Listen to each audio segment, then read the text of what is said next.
सीताराम ମୁଁ ସୁକଦେବ ପ୍ରଧାନ ମୋର ଚ୍ୟାନେଲ ଜାନକୀ ଭକ୍ତି ପଥକୁ ଆପଣମାନଙ୍କୁ ସ୍ୱାଗତ କରୁଛି। ମୁଁ ତ ପିछला ଭିଡ଼ିଓରେ ହନୁମାନ ଚାଳିଶାର ସଂକଳ୍ପ ବନେଇକି ଆପଣମାନଙ୍କୁ ପାଖରେ ପହଞ୍ଚାଇଥିଲି। ଆଜି ଆମେ ଜାଣିବା ବଜରଙ୍ଗ ବାଣର ସଂକଳ୍ପ ବିଧି କେମିତି। ଆଜ୍ଞା ସେମ୍ ପ୍ରୋସେସ୍, କିଛି ଅଲଗା ନୁହଁ। ତ ଏସବୁ କରିବା ପୂର୍ବରୁ ନିଜକୁ ଶୁଦ୍ଧଭୂତ ରଖିବା ଦରକାର। प्रथमे है आमिष पियाज रसुण, सेकेंड है ब्रह्मचर्य, थर्ड है स्नान करें। प्रथमे हनुमान जी फोटो आणवे। आपण मान समस्त घर तो फोटो थी आज्ञा।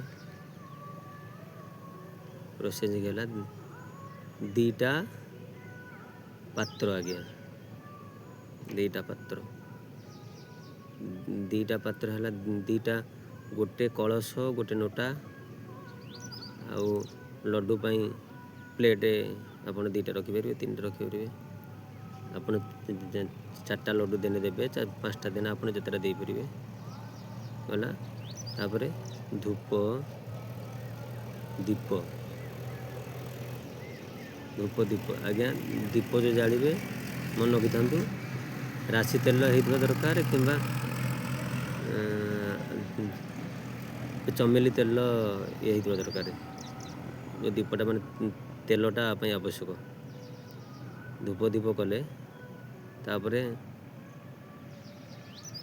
धूप दीप गला, तापर फूल, चंदन, अरुआ चाउल, आरती कर्पूर एमती कले। एतिक रहा तार पूजा सामग्री। तो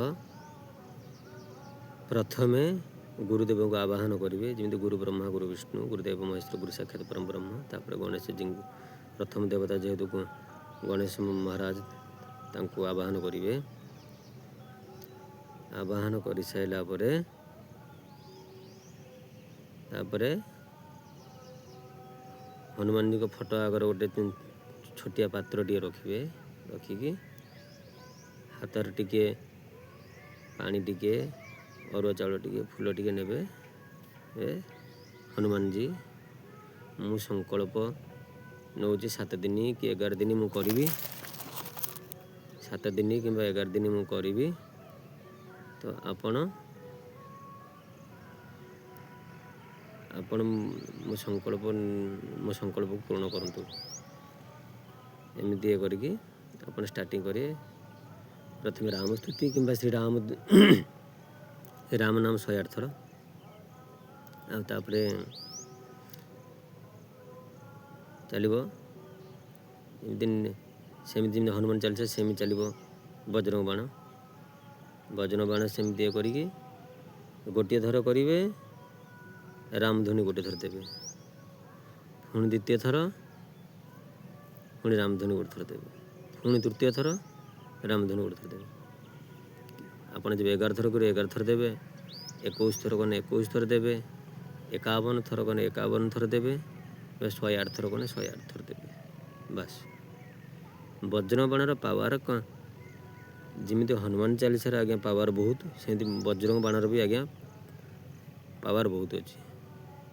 कहीं मुझे ये 2टा उदाहरण देवाई चाहिए। कारण मुझे कलिकतार जो कंपानी आज्ञा कम करी, तो हठात राति 8:30 9टा भितर मो मुंड प्रबल बिंधा है। तो मेडिसिन फेडिसिन नहीं नी राति, तो 8:30 9टा 9:30 ऊपर खंडे होगा। तो आसी हम नहीं कहने अमृतांजन आज्ञा मायनी जमा आज्ञा कमिलानी, जहाँ कनी कमिलानी।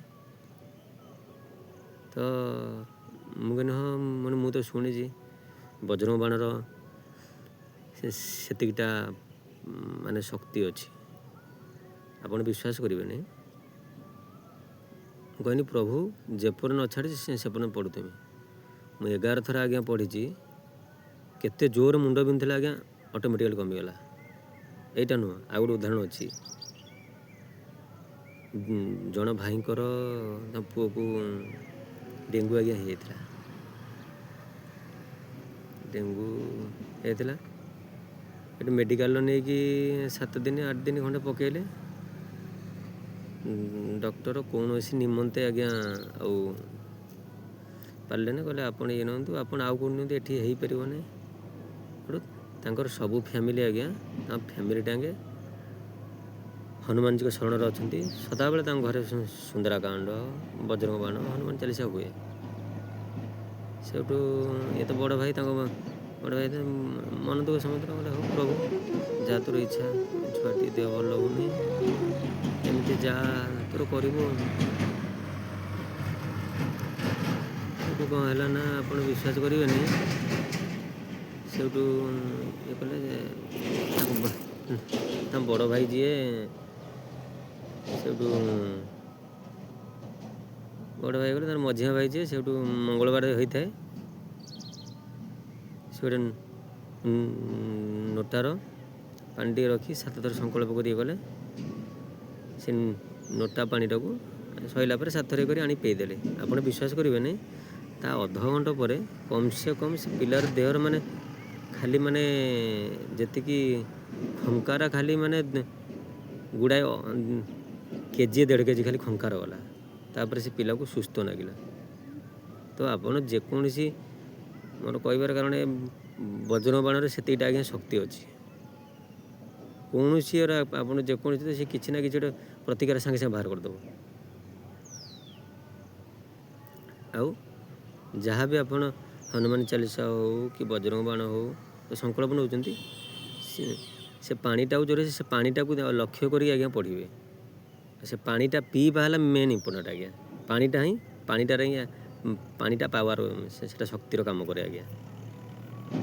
ସେ ପାଣିଟା ପିଇବା ଦରକାର। ଯେକୌଣସି ହନୁମାନ ଚାଳିଶା କରନ୍ତୁ, ବଜ୍ରଙ୍ଗ ବାଣ କରନ୍ତୁ। ଆଜିର ଗୋଟେ ଛୋଟିଆ କୋଶ୍ଚିନ୍ ଆପଣମାନଙ୍କୁ ତ କହିବେ, ଭାରତର କେଉଁ ଜାଗାରେ ସାଙ୍ଗରେ ମାତା ଅଞ୍ଜନା ଏବଂ ହନୁମାନ ଏକା ସାଙ୍ଗରେ ପୂଜା ପାଉଛନ୍ତି? କମେଣ୍ଟ ମାଧ୍ୟମରେ ଜଣାଇବେ। ରହିଲି, ସୀତାରାମ।